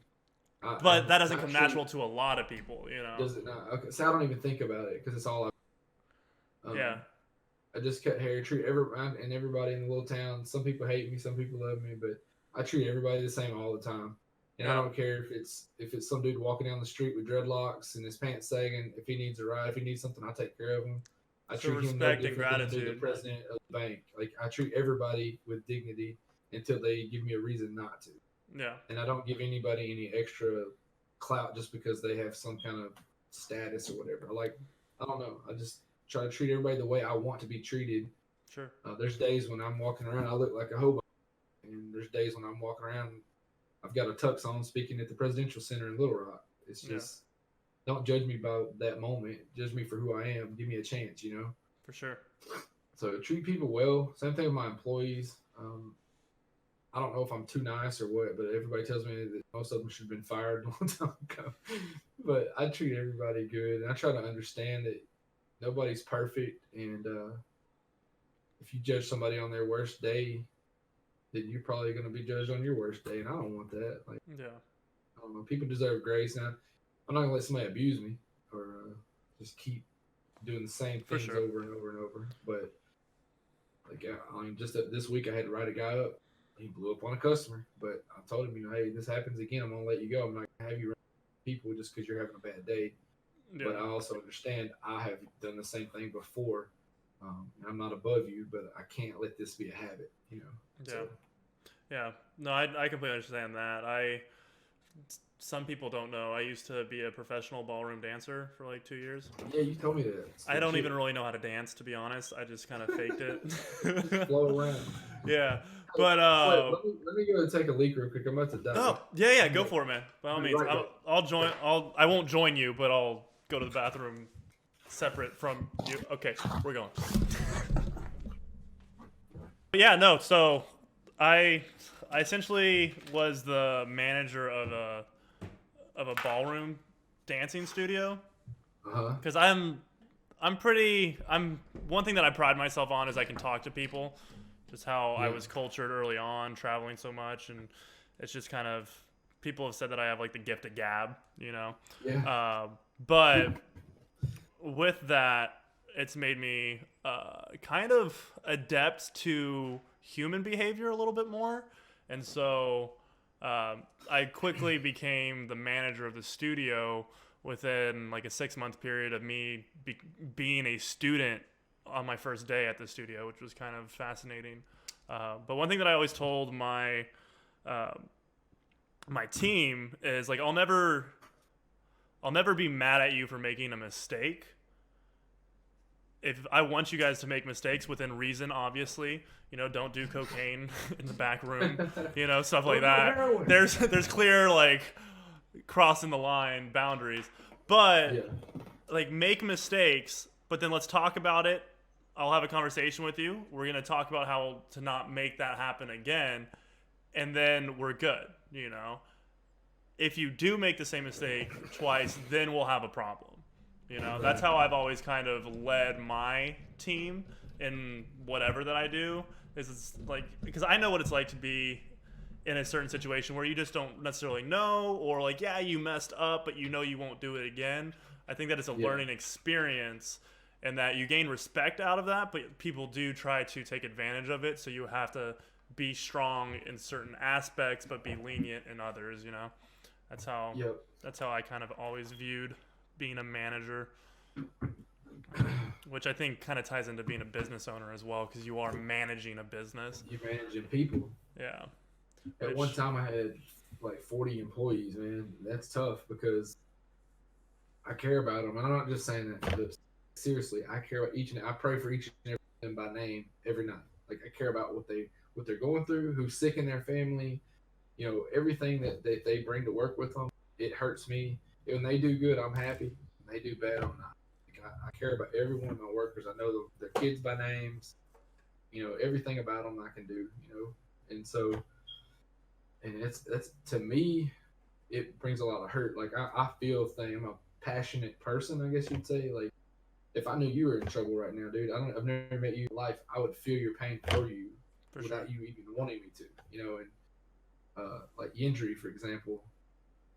Don't put this on the deal, please. But like injury. Let's not talk about that. I'm gonna rough Okay. cut. So Okay. Okay. let's talk about it after. Sure. But I've had other people, not just people, streamers, people I play with, hit me up and say, hey man, so and so in my family is not doing well. We're not telling anybody, so don't put it out there. But could you please? I'm like, dude, every day I think about that person. I pray for that person. I'm a man of faith. I don't push my faith on other people because For I sure. don't think that's. I, I don't mind sharing it at all. If someone asks, like, dude, why do you believe what you believe? Oh yeah, you just messed up because I'm finna tear into you with it now, but not in a mean way. But I mean, Yeah. you ask, but I'm not gonna just run You open around. the door. Yeah. Yeah, I'm not gonna go around just throwing Bibles at people and Kind of stuff. like that But, atheist, the kickboxer that you were yeah, talking about. exactly. Yeah. I whooped his butt for a round and made a friend for life. And he told me, he's like, if you hadn't done that, I wouldn't have given you the time of day because like a preacher person, a religious person did me wrong when I was a kid, and that's what's always turning me away from God. But now, because of you, and I see how you are, you've earned my respect. You've opened the door for me. Yeah. And so it's cool. So, but yeah, I wrote a book in 2010 called Faith in Football. I have a doctor's degree. I have a PhD. I failed to mention that earlier too, but I went to North Tennessee Bible Institute Seminary for 8 years, um, online and through correspondence. I've had to drive over there a couple times and take my finals at Bob Jones University. But my final dissertation turned into a book called Faith in Football, and this is the book right here. Okay. You can see it, but it's pretty cool. Is Anyway, that you? yeah, that was me. That was me. Oh. Being me. Okay. Okay. But anyway, Where can we find it? um, it's on every book site. Like, Can you get it on Amazon? yeah, you can get it on Amazon. You can get Cool. it on eBay. Barnes and Noble, anywhere. Cool. I have my publisher sends me copies. I have a few left, like maybe 15 or 20 in my office, and I send them to people. I'll sign them and send them to people for free. I even pay for the shipping. Like somebody just reaches out and says, "Hey, I'd like to read it." Well, I'm more than happy to buy one off you, but if you want to I sign don't it, want man, that. I will sign it, send it to you. I would absolutely. I will read it in a day. I'm not. I love Yeah. reading. Like let me show you Awesome, something bro. real quick. I don't even own a TV, but check this out. I over here I have my bookshelf. That's your library. Yeah, I've got one just like that. I Yeah, do. I've got my I've bookshelf, read over and I've read every 300 single book books. on that shelf. I'm an avid reader. I have 2 books right next to my on either nightstand right now, depending on what I'm in the mood for. Up until 2002, I never read forced to, but from 2002 to 2010, I read 300 something books. Like, again, if I go into something, I go all in. But Exactly. this No, book that's was awesome. cool to me because I got to interview, and the reason that it ended up blowing up and it did really well. And Walmart sold it, sold out of it at one time. I've got pictures of it on the shelves in Walmart, but That's gotta be a great feeling. oh, it was cool, dude. But I got to interview 3 NFL football players and 3 college head coaches, um, and that was just the whole experience of doing the stuff. The book basically parallels with football, and from a Christian's perspective, but it's got like 10 chapters and discussion questions at the end of each chapter. It's just really cool. But And what's the book called again? Faith in Football by Josh D. A look at life through a face mask. In football, Josh. But, Josh Steed. yep, Steed. But the foreword was written by Jimmy Simmons, the lead singer of a big Christian band a couple years ago. They had that song "Hope" now that was on like lots of movies and stuff like that. They're pretty Okay. big. And then former presidential candidate Mike Huckabee, he wrote Mm-hmm. a thing on the back, a full endorsement. The Fellowship of Christian Athletes World Headquarters, the Vice President Wow. wrote an endorsement for that. Um, there's also a video on YouTube, news interview I did, one of them about it. But Yeah, so I actually it's pretty found it. cool. I found it on Cool. Amazon right now, man. I was looking it up. Cool. 23.81 for a hardcover, 19.95 for paperback, and you can get it on Kindle for 199. Let's go. I'm talking to an established author right now, guys. I'm Oh on my TV, god, Mama. I made it. that's so funny. That's That's cool, so man. funny. I'm honestly so happy for you there. I personally learned a lot about you that I didn't know previously. And me and you have talked pretty Yeah, frequently. We've played quite a bit of Blackout, and I definitely consider you a friend. of course, And dude. it's really cool to kind of understand you a little bit more and kind of your thought process, who you are as a person, and just from like a human based side rather than just Yeah, a streamer playing games, being entertaining. There's also somebody behind that stream that is a yeah, genuinely good person, that is a man of faith, that there's so much more to you than just being a streamer. In fact, I think yeah. a streamer is such a small percentage of who you are that that's very different than a lot of other content creators, and I think that's what makes you unique and genuine. You're a business owner, you're a family man first, and then you're a streamer, which I think is Right, something that we don't necessarily establish or consider a lot of the time. So right. that's really cool, man. And is there anything you want to ask me? Anything else you want to say? We're coming up on an hour and a half, so I think this is like the perfect Okay. time to kind of wrap it up. Yeah, We can keep going I'm if you like, want, but I no, know no, you're a no, I'm busy cool. man. It's your show, bro. I'm good. I want to ask you, what's the most notable record or anything you've set swimming? Like, is there any records you've broken or? I beat Michael Phelps once. I had a feeling. Yeah, me and him, we've raced I like had a three or four feeling, man. times. It was in the Grand Prix at Mesa, actually here in my home state of Arizona. And there's a pro circuit called the Arena Grand Prix. It's throughout Yeah. like 7 different states, and you essentially try to collect points based off of how many events that you win. And at the end of Right. the season, they announce like the high point winner or whatnot. But we raced in the 50-meter freestyle, and I beat him by 1/100th of a second. one one Hey, hundredth of a second. if you're even anywhere near that guy, moving good. Yeah. So That's awesome, it dude. was absolutely amazing. It was a breakout swim for me for sure. I did not go in expecting to That's even race him. He'd just come out of that's like retirement. beating Gangsta Salute in a one. Yeah, he's the most decorated Olympian of all time. So You beat him, definitely, bro. definitely a highlight. I would have that. I would have that as the title of my next stream. Yeah, see the thing is like with me, I kind of feel like I'm like you in that regard, or we're Yeah, like-minded in that way where I have my own separate life away from streaming. yeah, Like yeah, I've done so many different things that I don't necessarily I don't brag. I don't try to yeah. project myself higher up than others, so I don't ever want Right. to like boast. But I've had some really cool experiences, and swimming was a huge part of my life, 13 years of my life. And yeah, at the time Yeah. of my retirement, I I had a was feeling you had something awesome to go. yeah. At the time of my Hey, there's one retirement, I other was thing. 12th in the world for the 50-meter I got. freestyle. So I've got one other thing you might want to throw in there. what's up? Worthy.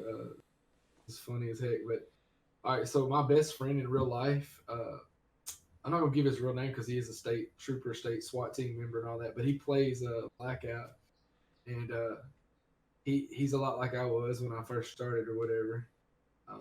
And for different reasons, he has terrible internet connection stuff, and he's not played a lot of this. But he's not like his KD is probably lower than a 1 Hmm. on the game.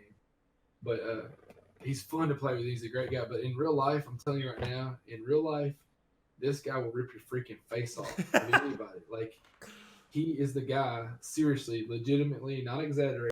Like right now in the state of Arkansas, if someone shot a bunch of police officers and barricaded themselves in a house with a gun and had hostages, This man right here is the one with his team. They explode the door, would detonate the door with The breach it, C4. yeah. They go in there, and he will come out having killed this person or brought him out alive if they don't make him kill him. He is, in real life, he is the black guy. He's the entry guy. That's awesome. Explosive expert, hand-to-hand combat expert. Like, this dude he has killed people, like multiple bad people. And so what's funny is when we're playing Blackout, sometimes you get these people, like you're playing with randos, they're so disrespectful to him and stuff, like not necessarily to him, but like it's just funny to me because I hear them saying stuff like, you know how people talk trash at the end of the game and stuff. Sometimes they get toxic, and I don't want to say any of the nasty stuff they say, but you know what I'm talking about. Anybody who's played Call of Duty knows exactly what you're talking about. They're cussing the man, I could kick your blank, all this stuff. Little do they know. Oh my God. You were talking to a real, or like you're playing with somebody and they're like bossing him around, like, well, man, the way to do this is just like real life. You got to go over here. And I'm just sitting there going, oh no. He wasn't. And he's so humble. He never mentions it, never says a word. But like, I'm just, I get tickled when we play together because he never says a word, and I know what he's thinking. He's like, "Yeah, you little turd, get out of mom's basement. I'll rip your head off." No, but he doesn't say it. That's so awesome. Funny. That's awesome. But yeah, he's a real life killer.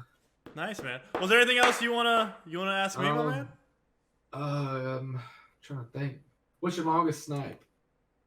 What's your longest kill? 560 something meters. That's and awesome. It was out of a helicopter. It was awesome. Dang. So where did you shoot from and to? So I shot from A-frame right outside of firing range. Yeah, right outside of, in between Rivertown and firing range. And he was over close to, man, I would say boxing ring, across the river from boxing ring going into like Turbine. Oh my gosh. That's where like he was. The shot was just so far away. The lead was nasty. I know you've got you don't have it on your stats on but did you get to clip the shot? Yeah. Okay. No, I did. I can probably pull it up real quick. Yeah. YouTube. I got my longest one about a month, and I was on the hill at the peak of the hill. Across, all right. So if you leave factory going towards the desert, there's a ridge line. And people love to get up there and fight from there and shoot down at the brick buildings by the river, like going towards boxing gym. I was right there and I killed a guy in factory. It was 416 or something, but I wasn't in a heli. That's nasty. But and it was in quad, so I was so nervous he was going to get rezzed on run over there to try to thirst him, but I was able to get him another shot in him. Nice. But yeah, my goal now is a 500 meter one. It was 4 something. Okay, so Spiros has got the most sick one you'll ever see, though. Yeah. He killed 2 guys. He got a collab. 2 guys off of a moving 4-wheeler at 660 meters. Yeah. One shot. Like that's that's nasty. All right, can you see it? I see it. Go ahead, roll it. All right, so I'm gonna full screen it. Yeah, much better. And then, oh wait. Oh, they were in a heli. Dear Lord. Yeah. So it's actually right here. Oh my gosh, bro. I thought you said you were in a heli. No. Yeah. Oh, that looked good. Oh. You had to leave. You're just throwing them out there. Look how far the lead is on that, though. Oh my. Oh my. That wasn't even the shot that got him. Right? Holy smokes. You know they're a long way off and you gotta shoot. You shoot and you shoot again and the first one hits them. Exactly. Right. But yeah, that's mine. I had a series on my channel where like it was just to essentially prove to myself that I can make a video every single day in some regard. So I did a document that snipe, and I did a montage to music every single day, the same day that I streamed those clips. It was every single night today. Yeah, it was like 4 to 7 hours every single night of going through it, splicing it up, and then putting it to music. Like you said, you're in it. You've been doing it for 6 months. There's a lot that goes into it, but you get a little more. I'll tell you this: I don't know if I'm gonna get if you're gonna get more more efficient at editing or not, but generally speaking, guys, I'll spend an hour for every 60 seconds. So if I have a 3-minute video, it took me 3 hours. If I have a 6 one, it takes about 6. Yeah. That's generally how it goes. Sometimes it's a little less, but that's the way it's been. Yeah, no, I'd say that's pretty much average for me as well, because if you look at, let me just even go here. You look at this, you'll see that these are 2 minutes, 3 minutes, 3 minutes, 4 minutes. Some of them go up to like 5 minutes, but those take like 7 hours to do. Yeah, so I totally understand. Totally feel. What do you use to edit? What's your software? I use the PS4 Share Factory right now. Bro, you got to get on Premiere Pro, man. Get on Premiere Pro. I taught myself to use it. You did? I mean, yeah, I've never had a lesson on how to do any of this, but like I've got it down. Like I do the intros, the outros, the music. I mix up the sounds. All on Premiere now? Voiceover, like no, on that PS4 Share Factory, and it's at 1080p. Yeah. Bro, you got to get on Premiere Pro. It'll streamline your process a lot more though. Really? Once you learn it, trust me, it's worth the money. I've got Sony Vegas, but I've never messed with it. No, I would legitimately Premiere Pro, in my opinion, it's what people use to actually make like AAA movies on. You know, so there's so much customization. So I wouldn't know what to do. It sounds like it, but even if you know like 0.01% of the software, you can make amazing videos. You know, I hardly know anything about it, but I know what I need to know to make a video, and I can run you through it. Like, if you need help, like we can sit down. Sure, there's a YouTube tutorial on it too. Oh yeah, but like I can also run you through just like the basic cuts, things like that, and you'll be able to streamline everything so much quicker. You'll be able to. What kind of Elgato do you have? Is it the 4K version? It's an HD 60s. Okay, yeah, so 60 frames, 1080p. You'll be able to get better quality off of exporting it from Premiere Pro than from that Share Factory. I can guarantee it. Crisper audio quality. You can mix the levels way better. So many different transitions. I can hook you up a little bit, my man. Like 100%, it'll change your life. It's worth the money. I think it's like it's $57.12 a month for all of the Adobe programs, but it also gets you Photoshop as well, to where you can start making your own thumbnails and things like that. See, that's what I need to learn to do next. Do what? I've never made my own thumbnail. I need to learn. Oh yeah, man. Honestly, like I'll show you right now. Photoshop. Legitimately, I'll show you how I made this. I'll show you how I made this overlay, the Slevtek round table, and then your name on it. You made that? Yeah. Wow. I mean, it's nothing fancy, but it's within my abilities as of right now. You know. No, it looks pretty cool. I thought that was something you that was pre-made or whatever. No, that I like paid somebody. Nah. But yeah, check it out. So this is it right here. It's a black screen and a black screen on either end. Do you know what I mean? Yeah. And then all of this is customizable. And in the bottom right-hand corner, if I click, if it'll, okay. You wanna work for me today? Wow. All right. Control Alt Delete Task Manager. We're going to delete. And then we'll pop it up again. So, who else have you interviewed in this? So, I've done Ozzy Skills. Yeah, he's cool. He's awesome. I did, oh man, who else? Coltorius was... He's an interesting guy, too. That sucker can what? He can rap. Like, he can... Dude, I know. I heard some of his music, and it's insane, man. Yeah, he's good. And then also literally Ray. So you'll be the 4th episode, or technically the 3rd, because Ozzy Skills, we had troubles with his video, so we weren't able to put it up. But I'll probably do another episode with him sometime soon. But yeah, right here, you'll see that in the bottom right-hand corner. Oh my goodness, is it? So you're in that program right now? Yeah, I'm in the program literally right now. And if you notice right now, let me delete this out of the way though. Yeah, so I'm in the program. I made the rectangles, the boxes on either side to border ourselves, and then I literally just put in a text like, yeah, you can see the borders. I didn't taking them off, and essentially all it is you add effects to it, Yeah. because that's what it looks like originally. It's just a black rectangle, and then you put a couple of like little effects on it just by double clicking on it, and it pops up this. And then you can just like check what you want, and you can play around with like how deep you want the angle or the bevel to be, and like the stroke and things like that, just to make it a little bit more crisp. And then you do the exact same thing on, let's see here, like right here. This is all of the. Let me go here. This is the text for the guest, IAmBane, and all you have to do once you have like the template for it is you just click on it, and then I can literally just put Slevtek, you know. But originally, it looks like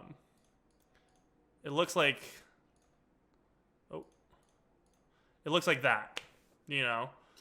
But you put you put everything back on it, you know, and you can play around with the saturation and like the highlights and things like that, and you can turn it into kind of a vibe, you know. That's pretty cool. So it's honestly really basic when you learn it, you know. And then like the background picture is literally just a picture, you know. Wow.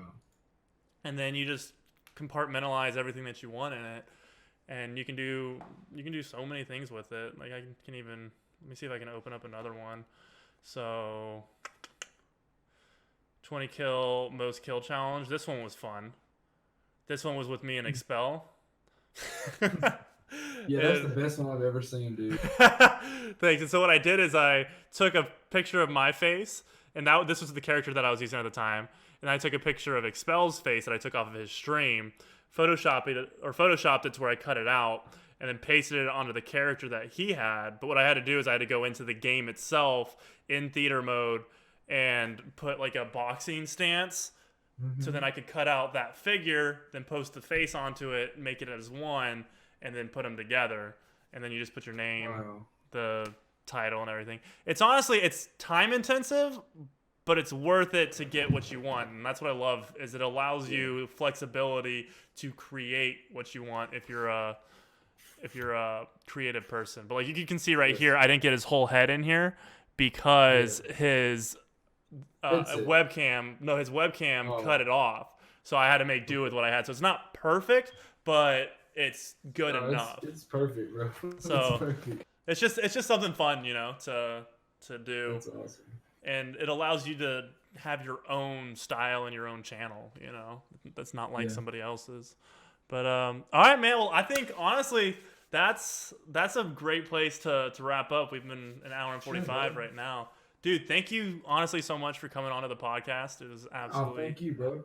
Amazing having you. The conversation I think was absolutely always, beneficial for a lot of people that will be watching this. But yeah, guys, if you want to see, go ahead. I was just saying, I hope somebody gets some good out of it. You know? Yeah, you never know who's gonna watch it. You know, maybe it's somebody that needs it in their life at that moment, and it changes the course of what they are doing or the path that they're on. You know, and that's what any creator, or at least for me, how I view it is, like any creator at any given time can make an impact on somebody's life, and whether that's for the better or for the worse is on the creator. And that's why you want to hold your integrity and stay true to who you are and be a good person, because you never know. Of course. You never know, you know. But so if anybody needs to contact me for any reason, prayer, whether to cuss me out or hang out. Your mic's cutting out. Oh, I'm sorry. I don't know what's wrong with my mic. If anybody wants to just hang out or they want a copy of my book, if they want to just run a couple games or visit, want me to pray with them or for them, I don't care what it is, man. All they gotta do is hit me up on PSN and just send me a message and we'll make it happen. And what's your PSN? Cool. IAmBane_YT. Perfect. I love it. Any capital letters in there? Because I know that makes a difference on PlayStation. Does it? Okay. Yeah. Capital I, capital A, capital I am. Okay. _capital Y, capital T. Perfect. I love it. And then all the descriptions will be down in the, or all the links will be down in the descriptions below, from the book to Bane's YouTube channel, all the way to his PlayStation Network name. So definitely go check those out, guys. Show him some love. He's absolutely, as you can tell, just a genuinely good person. But I'm very grateful to consider him a friend. But guys, I hope you enjoyed this episode of Slevtek's Roundtable. We will see you in the next one. And yeah, guys, I hope you enjoyed this episode. Have a great rest of your day. Ciao.